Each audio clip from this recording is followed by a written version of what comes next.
beneen laaj bi bokk na ci mbirum promotion góor jigéen LGBT yi da nga koy gis déjà en Europe wala en Espagne non pas Espagne sax Angleterre sax la ci gënoon fës ci temps balaa mbas mi nee naa est-ce que du loolu tax yàlla wàccee mbas bi ndaxte lu ci mel ni Ligue des champions championnat yi Angleterre da nga doon gis que ni dañuy dem ba seen ballon yi couleurs yi ñu ngi ci brassard capitaine yi seen couleurs yi ñu ngi ci da ngay gis que ni ci stade bi sax léegi dañu demoon ba daaw ci championnat yi Ligue des champions da nga gisoon doole bi ñu amoon laata mbas bi di ñëw waaye comme li ñuy wax yàlla ëpp doole ñëpp damm na seen laaf ci côté boobu mais est-ce que tax na ñu bàyyi promotion LGBT yi ban gàllankoor la mën a jural ñun askanu Sénégal parce que tamit nit mu ngi toog suñu yaay ak suñu papa yi pour ñoom Sénégal laaleewul lu ne mel mais bu ñu toogee suñu njiital réew mi dem ba France ñu posé ko question mu ne du problème ak état bi mais problème la ak société bi ndax tamit kon xel ñaawul njort est-ce que amul ay ruumandaat ci suuf te ñun askan wi yëgu waaw soxna maam yaa ngi laaj nag laaj bu am solo bi xam ne ñu ngi ko cofoon léegi sax muy wax ne góor jigéen dañoo bëri si gouvernement bi la promotion LGBT agenda mondial la c'est gars il faut ñu comprendre ne du question Sénégal kese agenda mondial la et Sénégal su amul dëgër bu war dëgg du mën a échapper à cet agenda là agenda bi nag dafa am ay piliers yoo xam ne moom lañ ko jaarale pour dëgëral ko ba pare jox ko kattan pilier bi si njëkk ce sont les médias parce que avec la génération des médias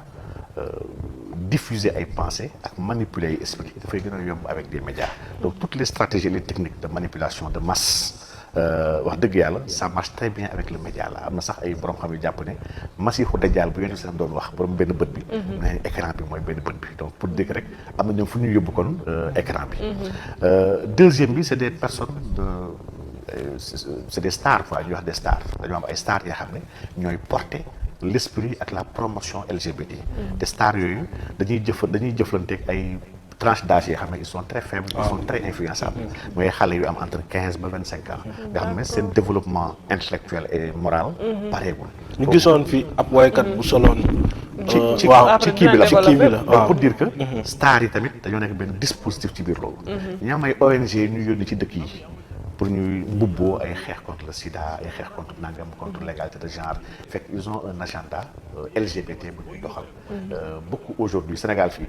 il y a plus de 17 associations yoo xam ne loolu mooy seen liggéey ils ne travaillent que pour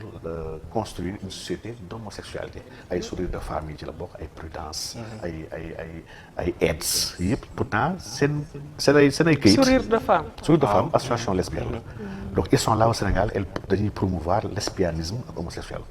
beaucoup de matériel yoo xam ne ñuy jëfandikoo ci seen orgie yeeg seen yu bon yooyu lubrifiant yeeg yooyu yëpp ñooñu ñoo koy andi lañ koy may gratuitement ONG dañoo am ay financement seen ay maison mère yi nga xam ne ñu ngi bitim réew dañuy def sax des suivis médicaux yi nga xam ne ñëpp ñu bokk seen kuréel yooyu góor jigéen ak ñëpp on les suit médicalement et gratuitement n'est-ce pas donc il y a beaucoup de choses yoo xam ne ñu koy def ci wàllu boobu et surtout tamit wàllu xaalis la précarité ñàkk gi xale yu bëri ñu leen dugal ci mbir yi ndax mbiru xaalis di leen fajal yenn aajo yi di leen tëddee dafa am ñoo xam ne c'est des vicieux dañoo am xaalis donc agenda bi kon il faut ñu wax d'abord ni il est mondial léegi nag au niveau du Sénégal fii nag dafa am ay relais wax dëgg yàlla des relais yoo xam ne qui sont pas négligeables man relais bi si jiitu actuellement au Sénégal président Macky Sall mooy le premier relais bu ëpp solo fi Sénégal ci agenda homosexuel boobu nga xam ne ñu ngi koy doxal lu tax ma wax loolu Sénégal dafa am ay xew-xew yi nga xam ne dafa échappé Sénégalais yi bàyyi ñu ko xel et lu doy waar la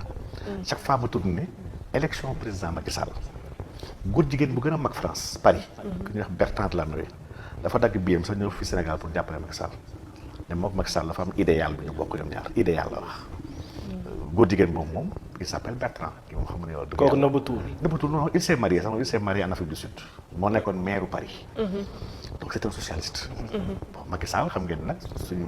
président vraiment du socialiste moom kenn xamul sax lan la tellement que moom ab saay-saay rek daal kenn xamul lan la mais professeur waaw donc mën nañ jàpp ne Macky Sall ci boppam mi nga tudd léegi moom moo nekk ginnaaw libération góor jigéen yi nga xam ne jàppoon nañ leen ca Kaolack récemment avec les 25 ci appartement bi 2 jours ou 3 ñu ne la jàpp nañ ñii ñoo des presque 7 yi lañ jàpp ñeneen ñëpp dañ leen libéré bon du mën nañ ci am dégg-dégg non du ma wax ne moom mooy personnellement ki nga xam ne moom moo leen libéré mais en tout cas li ñu nekk di doxal actuellement Sénégal mooy yombal fa laa bëgg ñëw mooy yombal cadre bi parce que c'est un cadre c'est un système c'est pas une personne Macky Sall donc je dis que élection góor jigéen yi ñoo ko jàppale Jacques Lang góor jigéen bu ñu xam la Paris moom il s'était paxé avec Yves Saint Laurent ngelam la woon ñaar yoo dem ba sax après ils se sont mariés nee ay góor la illustres kii tamit nee na Macky Sall mooy candidat teeg fi ñu jëm ndax li mu gëm Macky Sall kese moo ko mën a doxalal te moom dafa wax si ay interview leer na moom góor jigéen la gëm une société égalitaire bi nga xam ne vraiment kenn du discriminer kenn ci orientation sexuelle am xam na bu baax te daf ko jàppale dafa def sax ay appel pour ne gars yi votel Macky Sall c'est le meilleur président qu'il faut pour le Sénégal. te ku la lebal nga fay ko borom. Bertrand Lanoé moom dafa déplacé sax ñëw ba Sénégal pour jàppale Macky Sall. Bertrand Lanoé si wàllu diine il n'est pas musulman il est chrétien nee na Macky Sall est musulman si wàllu politique il est socialiste Macky Sall nee na moom il est libéral. donc amuñu lenn lu ñu bokk yoo xam ne su ne dañoo bokk idéal bu fort. te kii moom benn idéal lañ ko xamee ci politique bi ci diine muy mbiru góor jigéen. kon loolu dafa war a teeloo xel mais yemul foofu. Macky Sall ci élection 2012 c'est le seul candidat dans l'histoire du Sénégal bi nga xam ne ay góor jigéen dañoo def marche ci Sénégal. ça a échappé à beaucoup de gens fii. ils ont fait une marche pour jàppale Macky Sall ñoom Macky Sall mooy seen candidat ndax si ñoom la bokk. li wax c'est en 2012 c'est vérifiable sur internet. Avant loolu en 2004 en tant que ministre de l'Intérieur la première marche homosexuelle fii du Sénégal à Louga des homosexuels qui doon jàppale Maniang Kassé à Louga moom moo nekkoon ministre de l'Intérieur instant yi c'est lui qui avait tout fait pour protéger ces góor jigéen là et ces góor jigéen là étaient allés à la primature pour ndokkeel seen góor leen si ñoom la bokk donc man je pose la question man dama bëgg yéen journalistes yi si rencontre bii di am 31 décembre boo leen toogee ci kanamu Macky Sall nga laaj ko ne que monsieur le président êtes-vous oui ou non homosexuel da ngeen ko war a laaj parce que Macron en France on lui avait demandé la question parce que il fricote avec ay góor jigéen ñëpp di ko lam-laame ni kii góor jigéen la muy jàppale góor jigéen di affiché ak ñoom di invité ay góor jigéen au palais la dernière fois sax nee na dañ ko seen mu ànd ak benn góor jigéen kenn xamul ci on l'a demandé la question parce que loolu mooy démocratie mooy république mooy que li ñu bokk ñëpp moom ko yow soo nekkee am démarche bu louche ñuy laam-laame même bu dee njox nañ ci nga bokk sa la war a laaj pour nga leeral oui ou non ci nga bokk et man gëm naa ni soo ko laajee question boobu peut-être que vous serez surpris bu dee il est honnête donc je reviens à ce que je disais. mais professeur xaaral. parce que man sama dégg-dégg dafay xaw a des. ci benn yëf professeur su ma déggee. maanaam pertinence su ni nga tegee les mots. avec les transitions ak l'historicité. tey professeur bu ñëwaatee pousse ñu à ce que ñun les journalistes ñu poser la question. alors que ci professeur boo ko dégloo maanaam dafa yor preuve denc ko ci kalpem. tey est-ce que professeur basé wul sur les faits que peut-être Macky Sall bu mu nekk ministre de l'Intérieur ñee dem delloo ko njukkal. récemment ak xaritam yi nga xamante ne entre guillemets ñoo ngi koy fréquenter. est-ce que ak réponse bi joxe woon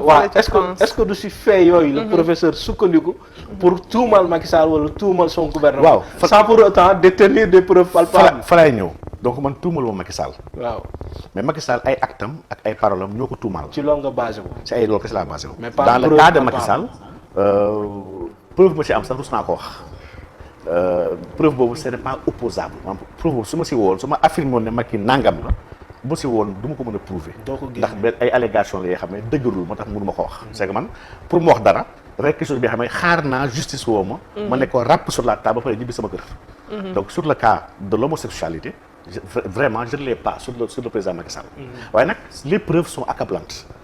Macky Sall dem na dëkku tubaab bi déjà agenda homosexuel moom nu mu ciy liggéeyee c'est flagrant képp kuy Sénégalais di ko déglu war nga xam loolu Macky Sall sa position n'a pas varié de 2012 à aujourd'hui alors Obama ñëw na fi laaj ko en 2013 si wàllu góor jigéen xamal na ko carrément ne ko Sénégal pareegul waaw waxul ne du fi ma sa am waxul ne du ma ko ma sa dafa ne pareeguñ le Sénégal n'est pas encore prêt cette même position là il l'a défendue à Paris 4 ans après dem na foofu gars yi xamul non il faut que tamit vous nous respectez il faut que vous laissez le temps au temps chaque pays a ses réalités a ses mœurs bàyyi leen Sénégal tam temps am ce qui va se passer ça se prépare yamul foofu taxaw na itale tamit mu interview bu soxna Mame di wax léegi effectivement foofu il a dit clairement que état Sénégal dara lu andi benn jafe-jafe góor jigéen ñi buy jugoon pour marche journaliste daf ko laaj ne ko ndax sa dëkk am na mu ne ko sama dëkk am na ay góor jigéen mu ne ko est-ce que am nañ droit marché mu ne ko am nañ droit bu leen neexee ñu marché mu ne ko baa doon andil ay problème yow mu ne ko non en tout cas le gouvernement doon andil benn problème mais la société la population nag xaw ma pourtant on a un dispositif juridique qui est clair ci wàllu góor jigéen. Exact. Sénégal li ñuy wax EPU l'examen périodique universel. bi nga xam ne on le fait avec les Nations Unies. chaque année Sénégal dem def état des lieux fan la ñu toll ci agenda homosexuel bi. parce que muy nekk fii au pouvoir en 2012 il y avait 78 recommandations yu EPU joxoon Sénégal. ne kon régleel problème yi pour balaa nga fiy ñëwaat. boobu ba léegi Macky Sall mu ngi jéem a réglé benn par benn. boobu chaque fois nag délégation bu dem dañuy wax carrément ne. Sénégal amul benn loi buy tere góor jigéen. muy benn amul benn góor jigéen bu ñu jàpp suñu ay prison pour cause góor jigéen. léegi nag may andi seen attention si ñetti mbir yi nga xam ne de manière ramassée. bi si jiitu mot genre dans le dispositif LGBT. ñëpp ñu xam luy LGBT xam ne la.